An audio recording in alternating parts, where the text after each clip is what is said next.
Hi, everyone, and welcome to McRae's Growth Challenge podcast, inside with B2B and manufacturing leaders, where we uncover their stories, strategies, and solutions to overcoming growth challenges in their industries. I'm your host, Maria, and in each episode, we will dive deep with founders, CEOs, and industry experts to explore how they scale, innovate, and lead in today's competitive landscape. So let's get started. Today we have Raj from Obvi. Nice to meet you. How are you today? Nice to meet you. I'm happy to have a conversation with you about all things shop. I think there's a lot of things that Obvi's doing and a lot of comparable brands in our space that are really showing other brands what it takes to scale and grow. Awesome. I'm really excited to dive into all of this, Raj. But why don't you start with introducing basically what is it that you do and what is Obvi? Yep, awesome. So my name is Raj Shah. I'm the Director of Sales Operations here at Obvi. So everything that has to do with retail and putting Obvi on a shelf, from approaching the retailers to kind of managing the accounts that we're currently in, that kind of all falls on my plate. I think we've took our journey from D2C to retail in the past 2.5 years and scaled it up to about 20,000 doors between about 12 different retailers. So that's just a little bit of background about me. More on Obvi, we are a health and wellness brand targeted towards women, and we started in 2019 as a D2C brand where we were only selling online. And I think most of our, following or our customers or large growth came in with the fact that we wanted to make supplements fun again. Cool packaging, great taste, and actual formulations that drive results. So, in the first 2 years of launch, we actually came out with 26 different flavors of collagen peptides. And this is everywhere, anything from a fruity cereal to your pumpkin spice latte. We had all the flavors. And that's really where we got majority of our following. Fast forward to now, our D2C is still thriving, but now we're seeing a lot of growth potential in retail, as I said, that we are now 19,000 doors. So you were mentioning that you guys started as an online brand and then you guys went into retail. And one of your biggest successes why you were able to actually stay competitive and scale into retail was because you were doing a lot of variety of like flavors and products. You had, like you mentioned, 26 products from the start, right? So Yeah. I guess my question. Go ahead, sorry. Well, so how has the business changed from a marketing and sales standpoint when you guys had to start focusing on attracting more retailers compared to consumers? Yeah, I don't think our mindset ever changed, because when you're a D2C native brand and you start at D2C, I think you build your brand as such. I think there is certain metrics and KPIs and data that as a brand making that leap towards retail, you do have to acknowledge or at least look at. For us was our retention. Our retention rate on these products that we were launching on D2C was very, very high. The same people that would buy the first new flavor would continuously buy that for the next given months. So when we saw that, we came up with an idea of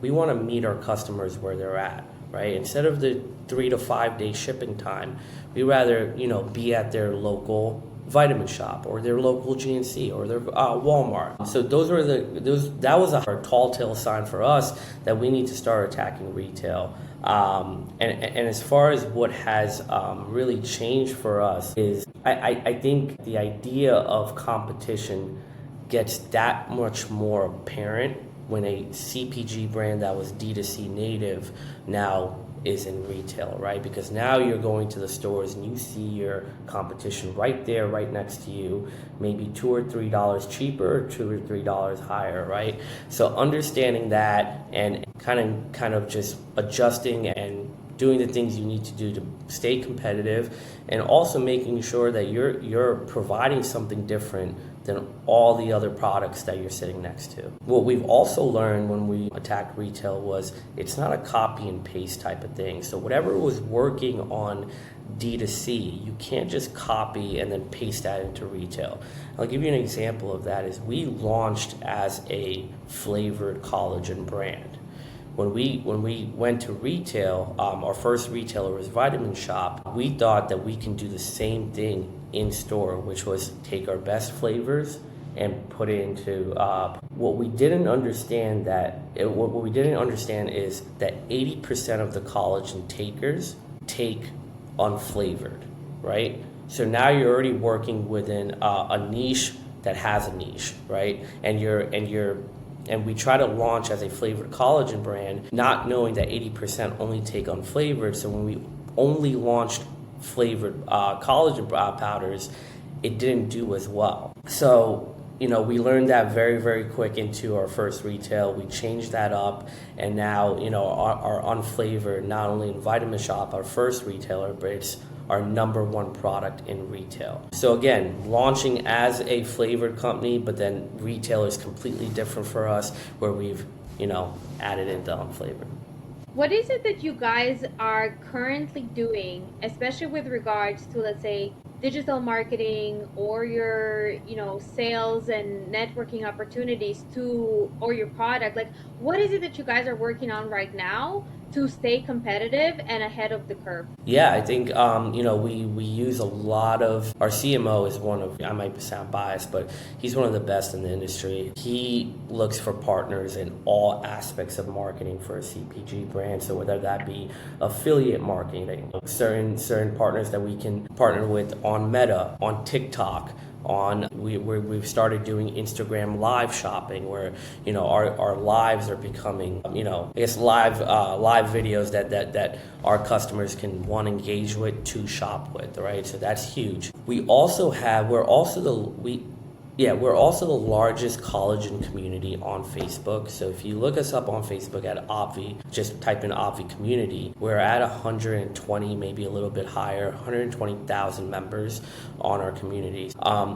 Any type of new launches or even new retailers that we're getting into, we're able to take our community and drive traffic to wherever we really want to, because of the high support that we do get from our community base.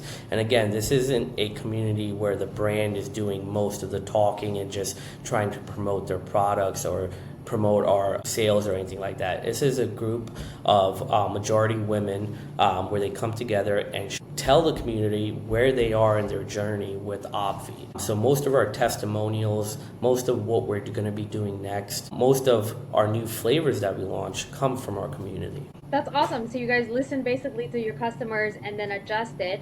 And if I'm getting this correctly, is that your marketing efforts are pretty much still staying towards serving your, end customer, the people who are going to be consuming your product, no matter where they're going to find it, whether it's online, on retail, social, like whatever it is. Your marketing effort, it sounds like it's all still focused on the consumer, the end consumer, and adjusting and listening to them and creating strategies that will appeal to them. Is that correct? 100%.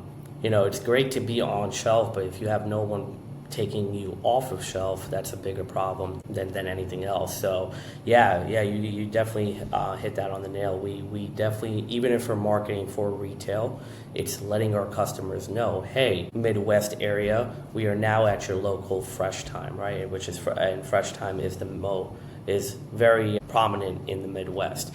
So things like that, where it's a double-edged sword, as far as we're making sure our customers know that you can find us closer to you, and then also making sure the retailers are happy because we're promoting their retail stores, as far as, hey, you can find us here now. How are you guys using platforms such as Perplexity, ChatGPT, all of these new ways, the way that people search, right? Like, no longer people are really just searching a keyword. They're now searching solutions to their problems, right? And how they ask questions is so quickly changing.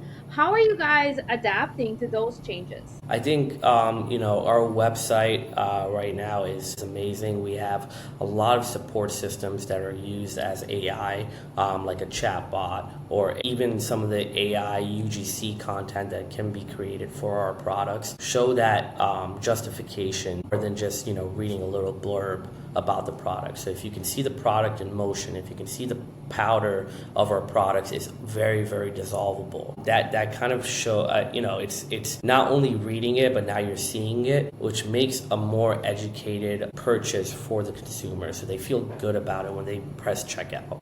The health industry, it's an extremely competitive industry. From products to services to courses to programs to gyms to, oh my gosh, when it comes to health and wellness, there's just so much competition out there. What are you seeing being one of the biggest upcoming challenges to just all companies in the health and wellness industry? I think there's a couple things. One is if you are a consumable health and wellness product, right, or like something that has a flavor to it, either a powder or drink. I think if you're going to make something healthy, making sure that it tastes good, that's what builds the retention, because anybody can try a product for the first time and never come back to it. And if that's your MO, then you're just a one-hit wonder at that point. So our bread and butter lies in making something healthy that also tastes good. So once you try it,